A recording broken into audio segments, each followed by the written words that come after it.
not only do the layers of rock tell us about time as you go up, they tell us about the environment that existed. So right here, where I'm sitting, was the intertidal zone tens of millions of years ago. Where we took the ammonite, it was shallow water. Above that, those layers with full of shells, those were shell banks and shoals in the photic zone of the ocean. So the changes in the layers of rocks not only tell you about time and about the evolution of organisms, but also about the evolution of environments. As a matter of fact, if it wasn't for the rock record, we would not understand or even know about the big changes that can occur in the earth. And unless you know about the natural experiments that the earth has performed, we wouldn't have a way of knowing what people can do to the earth.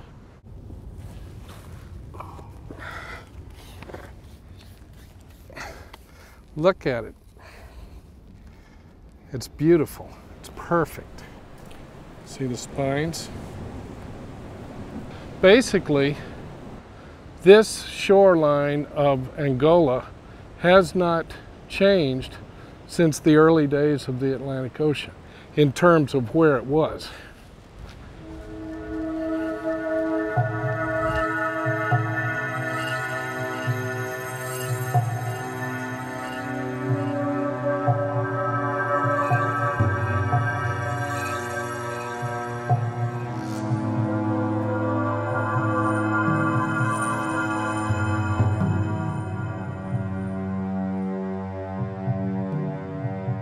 When Africa separated from South America, initially, of course, the plant life and the animal life are similar. The Welwitschia mirabilis is a plant which today is unique to this area of the world, southern Angola, northern Namibia. But we found traces in fossils in South America. Fossils don't only teach us about evolution, they also teach us about climate change.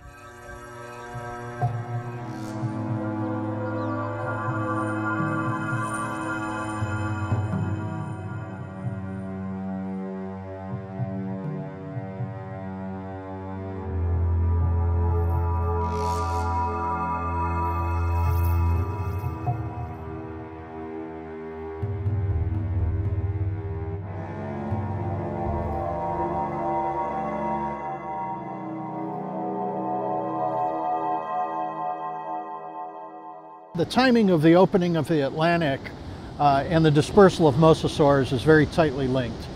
We see the same pattern with the marine turtles as well. Very, very early in the development of the South Atlantic, you get mosasaurs and turtles coming from the northern areas of North America and Europe into the South Atlantic. And Angolosaurus is the first representative of that southern migration of mosasaurs. It's the oldest southern hemisphere mosasaur still known. So Angolosaurus was and is important on a number of different levels. First, at the time when Antunes described Angolosaurus, it was one of the oldest mosasaurs known. And it was also the first mosasaur from the South Atlantic of that age. So this dates back to a time about 90 million years, which is, again, very early in the history of mosasaur evolution. What makes Bentiaba so incredibly special is the diversity of the mosasaurs and, of course, the amount of fossils. You can't go anywhere where you find new remains, and at this point we've got probably 9 different species of mosasaurs all in one site, which is absolutely a lot. This is the tip of the nose. Yeah, there's the teeth. So it's flipped on its side a little bit. It's a good day. It's a very good day. And we have back parts of the skull over there. Oh. Yeah. Well, as soon as we get this mosasaur out, and that'll take still another couple of days, I'm afraid, because it's a very, very big fossil. But once it's out, it'll first travel to the lab in Dallas. Well, then of course the next step is the study, and we're going to make casts. So all the institutions involved have copies of the fossil, and then the original will travel back to Angola.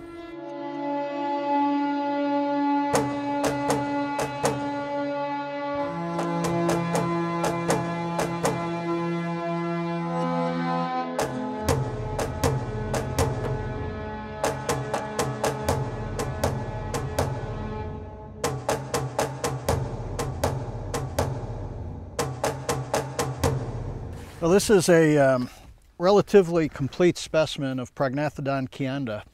It's actually the most complete specimen we've collected thus far. Kianda is a species of mosasaur it's relatively common at this locality. We find more Prognathodon kianda than any other kind of mosasaur at this particular locality.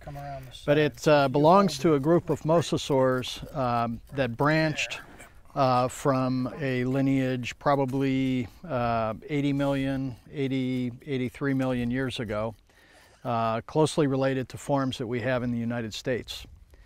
And it's also related to another very unique mosasaur that we get from this locality called globidens.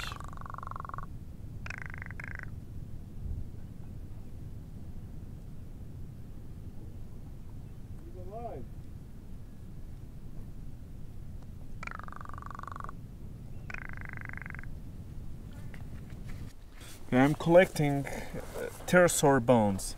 Pterosaur are flying reptiles which have very thin bones, as thin as a paper, and well, the walls of those bones that make them light and ready to fly. Pterosaurs are quite rare, at least here in Bentiaba, and every single bone, it's so important. Much more rare than mosasaurs and plesiosaurs. Any place on Earth except here in Bentiaba, where you can dig pterosaurs and other reptilians just doing this. This rock has at least 65 million years, so we're supposed to be quite hard. It isn't, which is fantastic for us.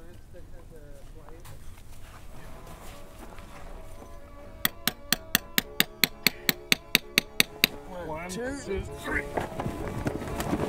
Perfect. Perfect. What a beautiful